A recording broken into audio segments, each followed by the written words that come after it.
these men and women had bands and they developed music over long periods of time, and it just you can tell their evolution. So I mean, you can tell when Steve first joined the band, and as our drummer Steve Corley, he first joined the band in 2011. I mean, he pretty much hit the ground running, but he's completely revamped the sound of the band. But now everybody's used to each other, but then everybody's working with other people, and then bringing other stuff back to the band, and it just kind of like keeps the vibe going.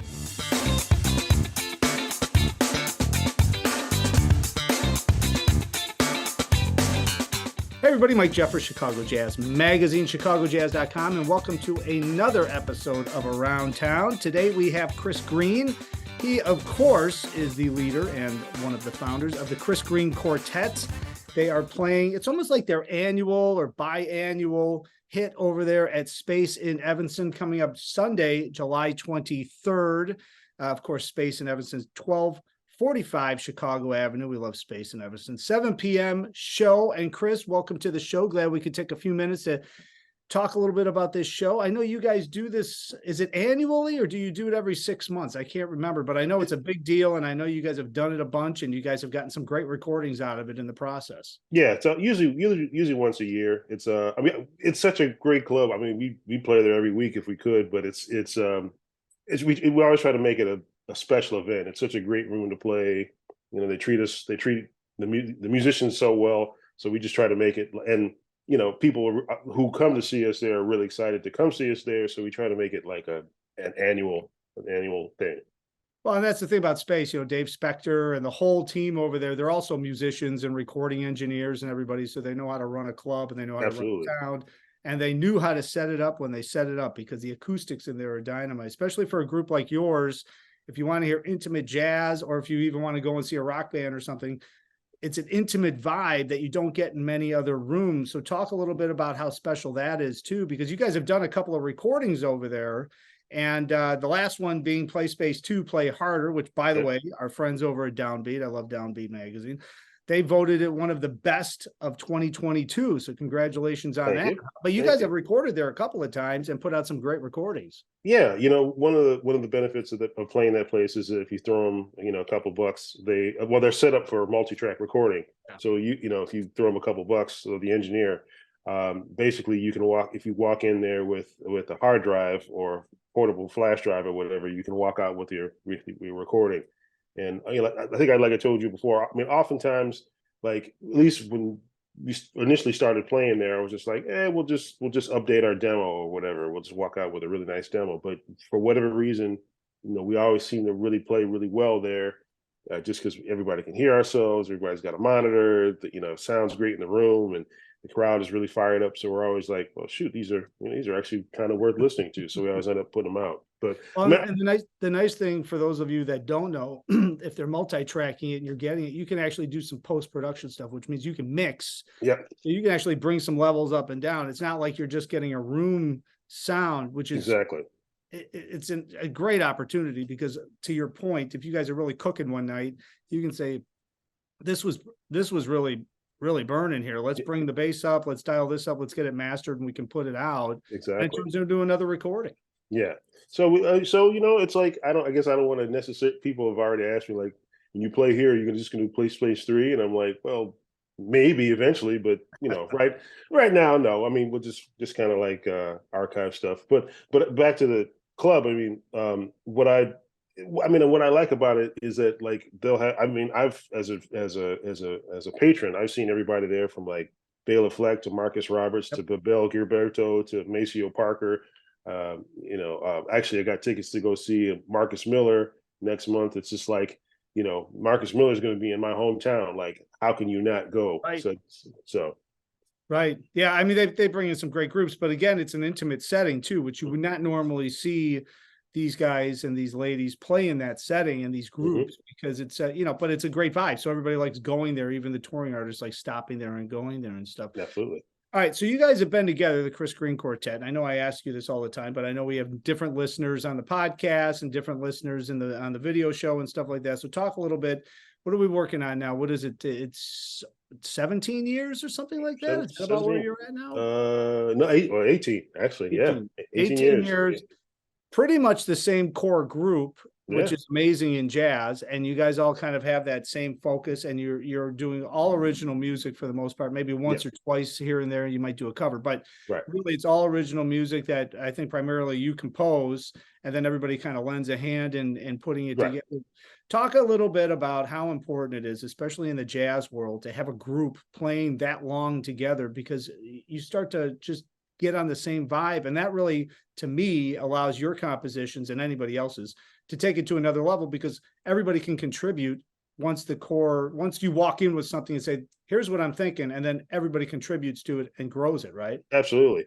Well, I mean, there's a number of things. One thing that just popped in my head is like if you were to see us in say January and then come see us later on in the year, and you hear the song's going to sound different. It's going to be a different night. There are going to be different things on our mind as individually and as a band, and so there's a lot of this that. But not like I always liken it to a conversation. The audience is kind of privy to a four-way conversation um, between four friends that have been playing together for 18 years. So and and I think that's part of the appeal is that you know the difference. I mean, no disrespect to any of my fellow men and women that get a gig and then scramble to find personnel for it. You do what you do what you have to do. People have to make a living, but it's just my part of the I think part of the appeal of our band is that we're trying to set ourselves in this long tradition of like the Minguses and the Miles Davises and the Coltrane's and the Ella Fitzgerald. She had a long-standing trio, or the Oscar Peterson trio. It's just like, these men and women had bands and they developed music over long periods of time, and it just you can tell their evolution. So I mean, you can tell when Steve first joined the band, and as our drummer Steve Corley, he first joined the band in 2011. I mean, he pretty much hit the ground running, but he's completely revamped the sound of the band. But now everybody's used to each other, but then everybody's working with other people and then bringing other stuff back to the band, and it just kind of like keeps the vibe going. So Well, and that's the beauty of it, especially in the jazz world. And if you get into any group, I shouldn't say just jazz. I mean, you can listen to jam bands, you can listen to Latin groups, you can listen to anybody. If you have a band that there's a lot of improvisation happening within the music just naturally, and they've been playing together for a long period of time, it's just on another level, because yes, everybody you can hear, what you're listening for, and you're not afraid to take chances.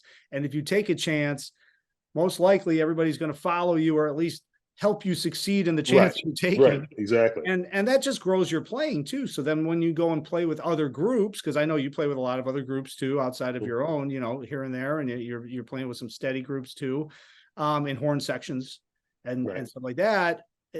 You're used to playing, and you're probably finding a lot of different sounds and different ways to play things within your own music, which then you can take to other projects, which only enhances that. Exactly, exactly. Very much so. I mean, I've been fortunate enough to work with this kind of this long-standing institution of a funk and soul group called Midnight Sun. Shout out to the guys at Midnight Sun, uh, for about 8 years now, and it's pretty much I've always made no secret of like being the kind of guy that's in. I was the guy that listened to like a lot of '80s funk and '70s funk before I got to any kind of jazz, and then that stuff has kind of informed my music. It was kind of influencing what I was doing anyway. But now I'm playing with this band that kind of specializes in that stuff that I grew up with. So now I've got even a more hands-on. I mean, I used to listen to it. Actually, not used to, but I still listen to it. But I really listened to it a lot as a kid, and so now I'm kind of taking that. I don't want to say aggression, but just that energy and kind of putting it back into my band. And so it's just a different kind of it gives us a different edge, I think, and it gives us a different kind of I don't say notoriety, but just gives us a certain kind of advantage, I think. Mm-hmm. Well, and I mean, you and I are around the same age. I mean, and growing up, I mean, I didn't grow up listening to bebop when I was 5 years old. I mean, Right. going through high school, I certainly wasn't hanging out listening to bebop. I was listening to heavy metal and Led Zeppelin and all that Yep. stuff, and Grateful Dead and everything Hmm. else. And all that stuff melded together until, you know, and I talk about this a lot, and I heard the Tutu recording. Actually, I saw Miles on that Dave Sanborn show that they had on Right. nights, and that was just blew me away. And then I went down the wormhole and started learning about it. But same thing with you, all those influences as you were coming through high school and everything else, you weren't just listening to jazz. Yeah. That gets built into the music. And that's why I think these days when people say the jazz genre, I mean, that's like the jazz genre. I mean, really, I go to hear the Chris Greene Quartet. I go hear, you know, whoever group. I'm not going to hear, hey, let's go somewhere and hear a jazz group play, because I think it's fairly non-existent these days where you go hear a straight ahead bebop show and you don't know who they are, but you know you're going to a club to hear a bebop show. I mean, it doesn't exist anymore, really. You're going to hear an artist because you want to hear all those influences. You want to hear what's happening. I mean, that's really what you're bringing to the group, the Chris Greene Quartet. And I think everybody in your group does the same thing, don't you? I think, yeah. I mean, it's absolutely. I mean, we're certainly we're fans of the tradition. Yeah, you know, studied all day, listened to it all day. And, you know, and we do kind of, we will veer into that stuff. If we find ourselves in front of, say, an audience of people that are really like hardcore traditional jazz heads, and we can adjust our set accordingly. But the people that say come to see us, like say if we were to play Andy's or something like that, we'd have to kind of like tweak those things here and there. But the cool thing with like Space is that we can pretty much do what the heck we want. So we can start with our, you know, with a jazz song, and then we can veer off into a kind of an oddball cover of an 80s song. And then Mark tends to write really free-ish, Frank Zappa-ish kind of stuff. So we can kind of veer into his world and everything. So we can, you know, in a place like Space, we can pretty much just kind of let it all hang out and do what we want. Yeah, exactly. And even when you're playing straight ahead stuff, you're playing it in your own voice. So you're really, you know, that's the sound you're hearing, which is great. So, all right, Chris Greene Quartet, of course, Space in Evanston, Sunday, July 23rd, 7 p.m. show. The doors are at 6 p.m. They got a great pizza place in front. Don't forget about that. There's plenty of places to park over there, so it's super easy to check out. I would encourage everybody to get tickets. And it's Sunday in Evanston, which means free parking. So wow, there you go. Even better. See, there's even more places to park now. So yeah, so there's no excuse not to go, especially if you're up in the northern suburbs or up in the north side of the city. It's super easy to get to too. So evanstonspace.com. Of course, check Chris out. He's on Facebook, Instagram. He's got chrisgreenejazz.com for all the past recordings and all of that good stuff. And to find out where he's playing, I think stick to social for right now because he's just so busy. He's pounding things out on that. And yeah, go check Chris out. And of course, they're going to have a lot more shows coming up in the fall and everywhere else. So be sure to hit them all up on social and stuff.